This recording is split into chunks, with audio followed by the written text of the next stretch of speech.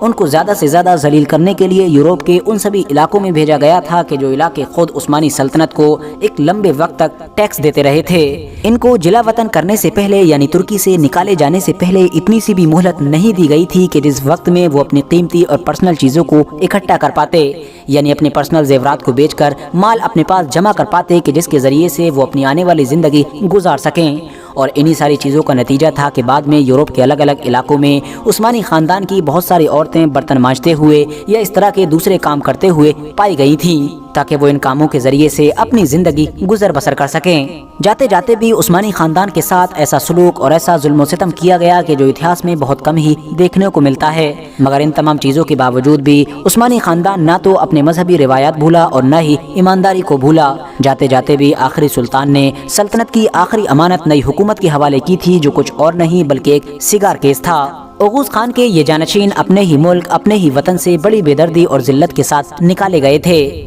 جلا وطنی کا آرڈر آنے سے ایک رات پہلے تک بھی ان لوگوں کو یہ احساس نہیں تھا کہ اگلے 24 گھنٹے میں کیا ہونے والا ہے۔ ان لوگوں نے حکومت کے خاتمے اور اپنی جلا وطنی کی افواہیں تو سن رکھی تھیں، مگر ان لوگوں کو یہ یقین تھا کہ ترکی کے لوگ ہم سے حد سے زیادہ محبت کرتے ہیں، اس لیے حالات اتنی آگے تک نہیں پہنچیں گے۔ ایون جب ان لوگوں کو جلا وطن بھی کیا جا رہا تھا تب بھی ان لوگوں کے دماغ میں یہی چل رہا تھا کہ یہ سب کچھ وقت کے حالات کی وجہ سے ہو رہا ہے، یعنی یہ سب کچھ ٹیمپریری ہے اور ہم لوگ بہت جلد ہی واپس آ جائیں گے۔ اسی لیے ان میں سے زیادہ تر لوگوں نے تو اپنی زندگی بھر کی جمع پونجی ترکی میں ہی چھوڑ دی تھی اور کچھ ضرورت کا سامان لے کر وہ لوگ اس ارادے سے چلے گئے تھے کہ ہم لوگ کچھ دنوں کے بعد ویسے بھی واپس آ ہی جائیں گے، مگر پھر اتہاس نے دکھایا کہ کس طرح سے ان لوگوں کی یہ جلا وطنی کبھی ختم ہی نہ ہو سکی۔ حالانکہ دوستو، ایک لمبے وقت کے بعد جب ترکی کی راجنیتی میں کافی بدلاؤ آ چکا تھا اور وہاں پر عدنان مینڈرس کی گورنمنٹ آ چکی تھی، تب ان لوگوں کے اوپر سے دھیرے دھیرے بین ہٹانا شروع کیا گیا تھا، مگر ظاہر ہے جب تک بہت زیادہ دیر ہو چکی تھی۔ دلچسپ بات یہ ہے کہ سلطنت کے دور میں سلطنت کے جو شہزادے ہوا کرتے تھے ان کو صرف فوجی تربیت ہی دی جاتی تھی، مگر جب ان کو جلا وطن کیا گیا تو ترکی کی نئی حکومت کی طرف سے ان لوگوں کے اوپر یہ بھی پابندی لگا دی گئی تھی کہ اب یہ جس دیش میں بھی جائیں گے وہاں پر جا کر اس دیش کی فوج میں بھرتی نہیں ہو سکیں گے۔ تو اس طرح سے اب ان کا یہ ہنر خراب ہو چکا تھا۔ دوسری طرف جو بوڑھے اور کمزور لوگ تھے ان کے لیے یہ ممکن نہ تھا کہ اب وہ اپنی زندگی کو ایک نئے سرے سے شروع کریں اور اس عمر میں ایک نئے پیشے کو اپنائیں یا پھر کسی ایسی جاب کو تلاش کریں جو مشکلات سے بھری پڑی ہو۔ نہ تو ان لوگوں کے بینک میں بیلنس تھا اور نہ ہی اب ان کی جیب میں کیش موجود تھا۔ جلا وطن کرتے وقت ترکی کے سبھی بڑے بڑے لوگوں کو نئی حکومت کی طرف سے صرف 1000 ٹرکش لیرہ دیا گیا تھا، جس کے ذریعے سے صرف یہ لوگ اپنا سفر کر سکتے تھے اور زیادہ میں زیادہ 15 سے 20 دن کا خرچہ بھی چلا سکتے تھے۔ اسی لیے جلا وطن ہونے کے کچھ دن بعد ہی عثمانی خاندان نے بڑی بڑی مشکلوں کا سامنا کرنا شروع کر دیا تھا۔ یورپ کے علاقوں میں ان کے خاندان کے کچھ لوگ تو بعد میں ہوٹلوں میں برتن دھوتے ہوئے دکھائی دیے تھے، تو کوئی بھیک مانگتا ہوا دکھائی دیا تھا، تو کوئی ڈسٹ بن جیسی گندی چیزوں سے کھانے کی کچھ چیز ڈھونڈتا ہوا